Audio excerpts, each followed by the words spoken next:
Hey everyone, we've been meeting here to discuss E&E News' coverage of the midterm elections, and we're just hours away from the first results coming in, so we wanted to talk to some of the folks covering the races about, their last-minute impressions. Nick Bowlin has been doing great work throughout the months, actually years, coming into the voting today. What are some thoughts that you have? Well, I think tomorrow night some of the early returns that are going to come in that will be important are the Pennsylvania suburban House districts.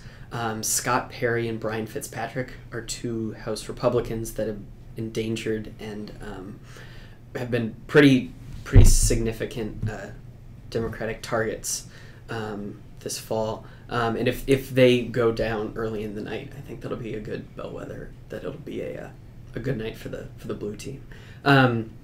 We're also looking at some of the House races where climate, environment issues have been, more important. I'll be paying close attention to the South Carolina 1st District, which is historically, I think they haven't had a Democratic representative in decades. But thanks to Mark Sanford being unseated in the primary by a very Trump-aligned Republican named Katie Arrington, her offshore drilling stances have gotten her in trouble, and a Democrat named Joe Cunningham has made the race very competitive. And if he wins, offshore drilling will have been the issue that turned the race. So I'll be paying attention to that. And are you expecting to know kind of if this blue wave is really materializing early in the night, or are we going to have to wait till really late, or maybe Wednesday morning? I think we're going to have to wait, especially because unless it's just a rout. Some of those California House seats, which will, one, come in late, and two, the margins might be really, really close, and we might not know for hours or days. So I'm expecting it to be a late night, but who knows? We'll find out. So Geof Koss has been covering action more on the Senate side, and you wrote a preview for E&E Daily on some expectations there. What's the bottom line?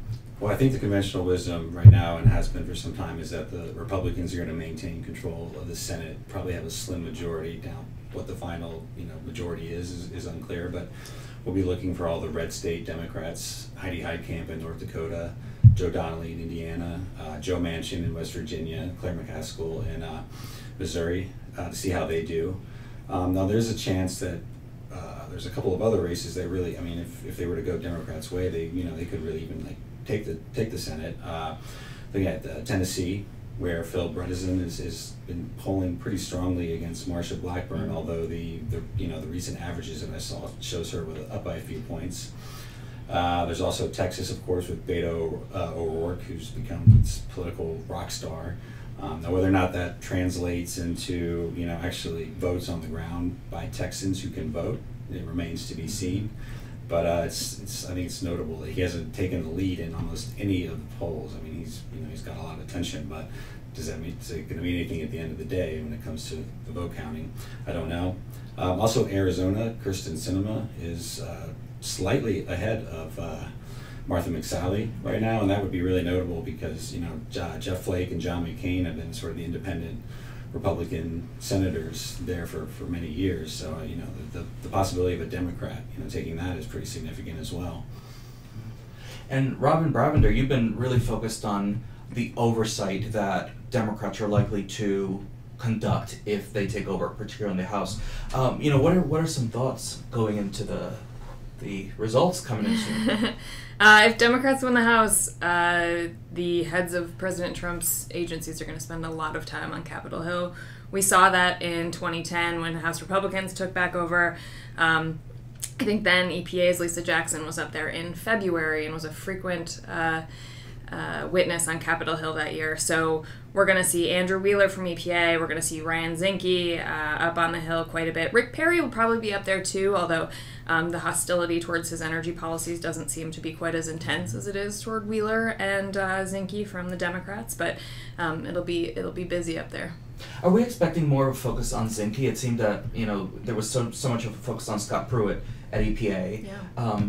Will things turn? Yeah, certainly in the headlines today, there are new ethics allegations against Zinke, so he does seem to be a big target. EPA is a perennial a target for whoever is in charge. So Andrew Wheeler will be up there regardless, but Scott Pruitt is the one who at EPA really got in the ethics trouble. So he's gone. It's unclear whether or not Democrats are going to want to bring him up again. Wheeler probably won't face that same criticism. He'll face criticism about regulatory rollbacks from the left, and Zinke will be a prime target up there. And one more question for you. You know, you mentioned DOE and Secretary Perry. Is he going to keep getting an easier ride up on the Hill, or are they going to find something to go after him on? They'll find something to go after him on. You know, he hasn't attracted the same scrutiny on ethics grounds. The thing that he's probably going to get grilled on is, you know, President Trump's plans for coal. So Perry will be up there testifying on what DOE plans to do about that in efforts to keep coal plants alive. But by and large, he seems to have a good rapport with lawmakers, better than some of his colleagues. Indeed. Now, Geof, going back to you, you know, we talk a lot about politics and oversight. You know, on policy issues, any thoughts on what could happen in Congress next year if Democrats take over the House but Republicans keep the Senate? Well, I think from an oversight perspective, as Robin said, there's going to be a ton of oversight spread across many committees, including possibly the revival of the Select Committee on Global Warming and Energy Independence, which former Speaker Nancy Pelosi created in 2007, and then the Republicans killed it in 2011. Now, there's a question on whether or not that committee, if it comes back, whether or not it would actually have any legislative authority, or if it would just be sort of an oversight committee which can sort of have hearings and highlight some of the issues. But that in of itself can be useful.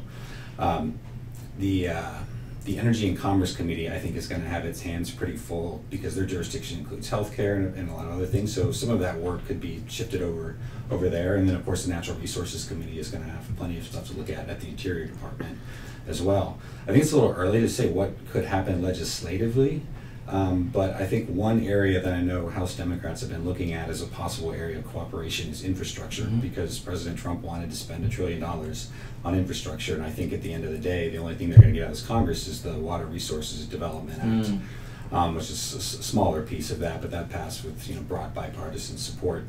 But part of the problem is that the Republicans just don't want to come up with the money to pay for anything. I think if there's a Republican Senate, which is what is expected right now, I think they're going to find House Democrats are going to be much more willing to to come up with some revenue raisers, raising the gas tax or something, or carbon tax. Just kidding, but to actually put some money out there to pay for this stuff. So that's one area to watch. And also an infrastructure bill would sort of give an opening for Democrats to pursue sort of smaller climate policies like building resilience, into the planning processes and whatnot. It'll be interesting to see if Democrats do the same sort of messaging bills that Republicans did in 2010, which were just messaging against President Obama's agenda. There was a bill to approve Keystone. There was, a bill to disapprove of EPA's authority to regulate greenhouse gases, but I haven't heard much about Democrats sort of taking that same technique and sort of teeing things up in case a Democrat wins in 2020. Well, actually, I had a conversation with Henry Waxman last week, the former chairman of the Oversight and Government Reform Committee, and then later the Energy and Commerce Committee. And his thoughts were that, assuming there's a Democratic House and Republican Senate, that Democrats would be wise to sort of look for targeted approaches on climate change and other environmental issues, and do that rather than laying the foundation for a better political climate for moving legislation at a later date. So I don't know if we'll see much of the messaging that we saw when the Republicans were in charge. And then, Nick, going back to you and giving you the last word before we wrap up, what's the perspective among environmentalists? I know you write a lot about the environmental community and the advocacy groups. Are they expecting, if the Democrats take over the House, to come victorious and get a lot of things done, or are they bound to be disappointed in some way? I think they're pretty clear-eyed about what they can reasonably expect. They talk a lot about oversight into investigations into Zinke and Pruitt and Wheeler of various sorts. And then I have talked to some environmental groups that bring up messaging bills. I've heard mentioned Tulsi Gabbard's OFF Act, and then there's a Sanders Merkley bill that would put the U.S. on 100% renewables by 2050. And Cory Booker, both Sanders and Booker were on that bill, and that's been mentioned as one that, you know, people who have their eye on 2020 could push and then run on. So I think we will see a lot of that, but the question is whether or not the Democratic leadership gets behind those. So, last question: do we think that the blue wave is coming, or is it still too early to say?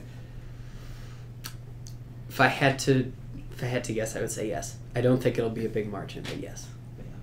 I think it's coming in the House for sure, and I'd be surprised if it swept into the Senate, but we'll see.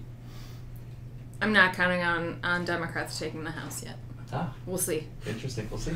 Thanks. So now we're going to focus on watching the returns. Tonight we have a significant team here at E&E News focused on what happens and what it means, and we have an interactive map that we've spent a couple of weeks working on to organize our coverage leading up to the midterms and of the results. So check that out at enenews.net. Just go to the right side of the page where there's a button that says reports. Just click on there and it'll take you to our reports page for campaign 2018. So thank you so much for joining us.